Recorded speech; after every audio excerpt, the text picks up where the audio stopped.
ابوك لما يكون في خطر بتعمل اي حاجه علشانه، لكن الخطر لو جاي من اخوك هنا رد الفعل بيكون مش محسوب، لان انتقامك منه بيكون غاشم وما فيهوش رحمه. عايز تعرف ايه اللي حصل لي في المخطوطه 7؟ ما تروحش في حته، النهارده في عظمه.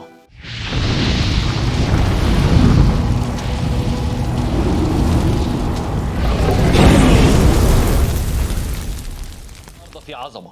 لقيته بيقول انت عكس الطبيعه، احنا المفروض اقوى من اي جن لاننا من الملوك السبعه. انت فعلا بقيت خطر علينا وخطر على العالم بتاعنا كله.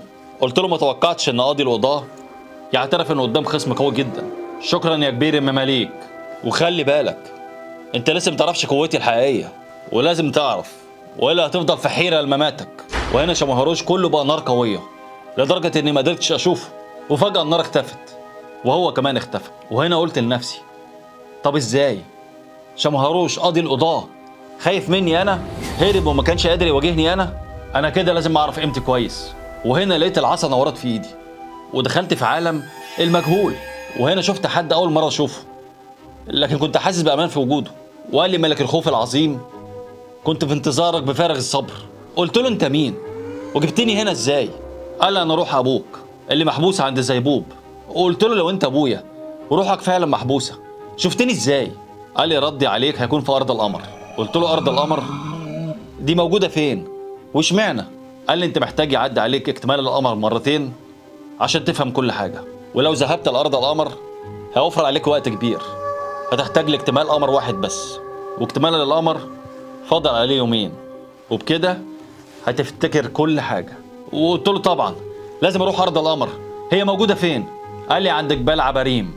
قلت له انت كلامك مش داخل دماغي، هعتبرك زي اي حد بيقول لي معلومه جديده، ويمكن تكون صادق وتكون ابويا فعلا. ابويا قال لي اهم حاجه انك تحول العصا لسيف لانك هتحارب حرب كبيره جدا. وفجاه اختفى وقلت اخسر ايه؟ مش هضيع وقت، لو كلامه صح هتحرر من نسيان. انا هسمع كلامه وهحول العصا لسيف. وفعلا عملت كده، حولت العصا لسيف لاني لغايه ما اوصل لجبل عباريم معرفش هقابل ايه. وهنا قلت لازم اتحرك عشان اختصر الوقت، لكن فجاه لقيت سحب والدنيا بقت عتمه. هنا عرفت ان في زوار جايين. قررت الطيران عشان اشوف حجم الموقف ايه. وهنا لقيت جيش من الجن بيهاجمني. وهنا فكرت انسخ نفسي ل6 اجزاء عشان الجن ما يعرفش مين هو ملك الخوف، وكمان هكون بقوه 7 مش واحد بس. وفعلا نسخت نفسي وبدات اواجه جيش الجن، وفعلا قضيت عليهم كلهم الا جن واحد، وده ما قتلتوش عشان اقدر اعرف منه معلومات كتيره زي هو منين ومين بعته. وزي ما كنت واثق اللي بعته زيبوب، ومعنى كده انه مش عايز نوصل لارض القمر. هنا شكيت في كلام الجن اللي قابلته او ابويا زي ما بيقول، وكنت على وشك اني اصدقه لان فعلا زيبوب عايز يقضي عليا ومش عايز نوصل لارض القمر. وفجاه لقيت جيش من الجن الزاحف جاي يهاجمني.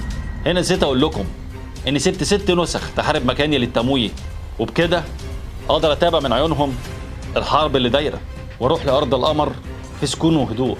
ولكن لمساعده النسخ جمعت سيوف الجمر وعملت تعويذه البرق، وده طبعا ساعد النسخ على المقاومه في الحرب. وهنا حصل انفجار عظيم ساعد النسخ على الحرب بشكل ميسر. واول ما وصلت لارض القمر واللي معروفه دلوقتي في زمانكم باسم الاردن، وصلت لجبل عباريم. وهناك قابلت شخص كان غريب عليا، لكن كنت حاسس اني قابلته قبل كده. قال لي ملك الخوف بنفسه ايه اللي جابك ارض عباريم؟ وجودك هنا في خطر عليك. قلت له خطر وعليا انا؟ من مين؟ قال لي الملوك السبعه. الملوك السبعه يا ملك الخوف. قلت له يبقى انت لسه ما تعرفنيش، انا قدها. قال لي ومع موت اخوك وابوك برضه هتكون قدها. قلت له انت بتقول ايه؟ موت ابويا واخويا؟ قال لي ملوك السبعه مش سهلين خالص، انت لسه ما شفتش ابليس وجبروته. جبروته في ايه؟ عنده مرونه في الحرب المتناغمه بالقتل البارد. قلت له يبقى انت ما تعرفنيش. ملك الخوف ما بيخافش من حاجه، بس انت مين؟ انا ليه حاسس ان اعرفك او شفتك قبل كده؟ ابتسم وبدأ في عمل طلسم النور الازرق، ولقيت غول متشكل في شكل وحش حجري وطلع من تحت الارض، وكان ضخم جدا وكان شكله قوي جدا. وهنا لما شفت الغول عرفت مين اللي استحضره، الملكه الافعى اللي عايزه تمنعني من الرجوع الذاكره بتاعتي. زي ما قال لها شمهروش، ولكن الغريب انها نسيت العصا خالص، وكل اللي هاممها ان الذاكره ما ترجعليش. وهنا لقيت الغول بدأ الهجوم من بعد اوامر من الملكه الافعى، لكن انا كنت ليه بمرصاد واتبدلنا الضربات، لكن هو كان قوي بصد ضرباتي. وهنا قررت الهجوم بقوه الاستنساخ، وضربته عده ضربات في نفس الوقت، لكن الغول كان عنيد جدا. من بعد حرب طويله قررت اقضي عليه، وصلت لقمه راسه وبالسيف ضربت عليها ضربات قويه لحد ما راسه انصهرت واتفك. وهنا قلت للملكه الافعى مش اولى تشيلي التنكر ده واشوفك على حقيقتك؟ انا ما كنتش اعرف انك خجوله قوي كده. وفي لحظه استعملت سيف الدمار وضربتها بيه، وهنا اختفت. وبدات افكر وقلت للملكه الافعى انها ترجع تحاربني تاني. ده يدل على تصميم شمهروش ان الذاكره ما ترجعليش، واكيد شمهروش هيبعت حد تاني غيرها. بس برضه مش لازم انسى كلام الافعى اللي قالته لي ان حمزه عنده عقيده بقتلي قبل ما اوصل سن ال40. هنا قررت اعمل حيله ان اتنكر في شكل حمزه عشان اقدر اكمل رحلتي، وبكده محدش هيحس بوجودي، واللي بيدور عليا هيروح مكان تاني. وانا في طريقي قابلت الجن كومو، وده المسؤول عن كتابه الارشيف او الاحداث القديمه لاهل الجن. وهنا سالني قال لي انت ليه يا حمزه جاي هنا؟ وجودك ماليش معنى. هو ملك الخوف رجعت له ذاكرته ولا جاي تمحيها له؟ قلت له على لسان حمزه لا انا جاي اقراها. قال لي تقرا حاجه انت عارفها يبقى انت مش حمزه. قلت له ازاي؟ ما انت شايفني حمزه، انا جاي لحاجات اقوى واهم من الارشيف. قال لي يبقى جاي للمخطوطه 7.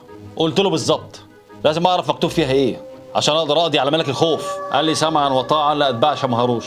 وهنا قريت المخطوطه 7 واللي كان مكتوب فيها عباريم ارض النسيان، وجود العصا في وجه القمر يرجع الماضي الاليم ويفتح ابواب المستقبل البعيد، ولمساعدتك في نشر القوه والسيطره لابد من ايجاد المخطوطه 8. هنا عرفت اهميه العصا او السيف بعد ما حولته، وظهرت جنيه شكلها غريب جدا. ما كنتش عارف هي مين، بس اتاكدت انها مش جايه لكومو، جايه ليا انا، لانها كانت موجهه الكلام ليا. قالت لي انت ممكن تستغبى كومو انما انا لا. قلت لها انت مين؟ وعرفتي الكلام ده ازاي؟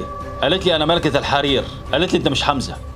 حمزه الحقيقي بتشاع منه هاله الملك زيبوب، لانه كان عامل معاه عهد وقدر يجيبوا عالم الملوك السبعه، والهاله مش موجوده فيك يا ملك الخوف. قلت لها صح، انت كلامك صح، وانا ملك الخوف. وبدات باستنساخ شكلي ال20 جن وبدا الهجوم، لكن كومو كان قوي جدا.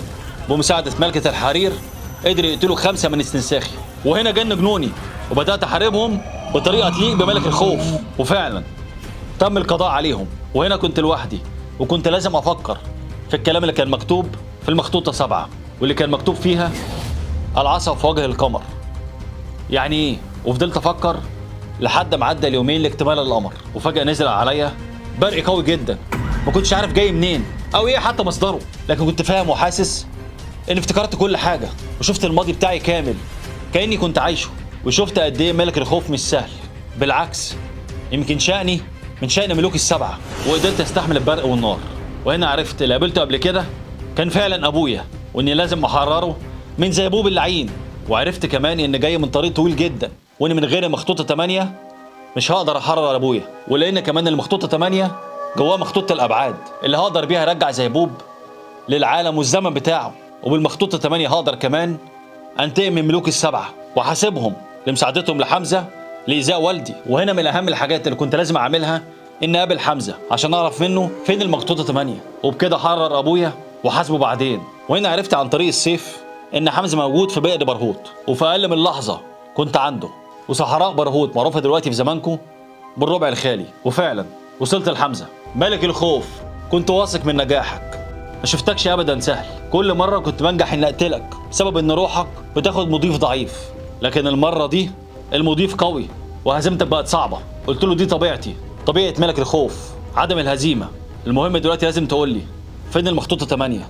عايز انقذ ابويا.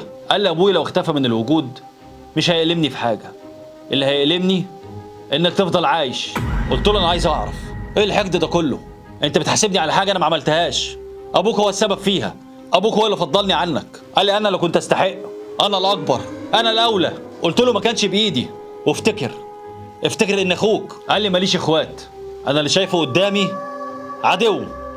عدو بس. دايما في عشيرتنا الابن الاكبر هو الاقوى. ليه الميزان اختلف؟ ليه الابن الاصغر هو الاقوى؟ وكمان ابويا يدوله السلطه. قلت له مش بايدي، دي اراده ابوك هو اللي عنده السر. قول لي فين المخطوطه، انا عايز انقذه. قال لي انسى، روح ابوك بيستخدمها زي بوب ومحبوسه في مكان محدش يعرف يوصل له خالص الا انا وزيبوب والمخطوطه 8. قلت له وانا جاي للمخطوطه 8 لاني واثق انك انت وزيبوب اعداء ليا. وفجاه لقيت حمزه بيستعد للهجوم، وهنا قررت الهجوم بالسيف اللي كان قوي جدا وكان ضخم، وبدات الهجوم.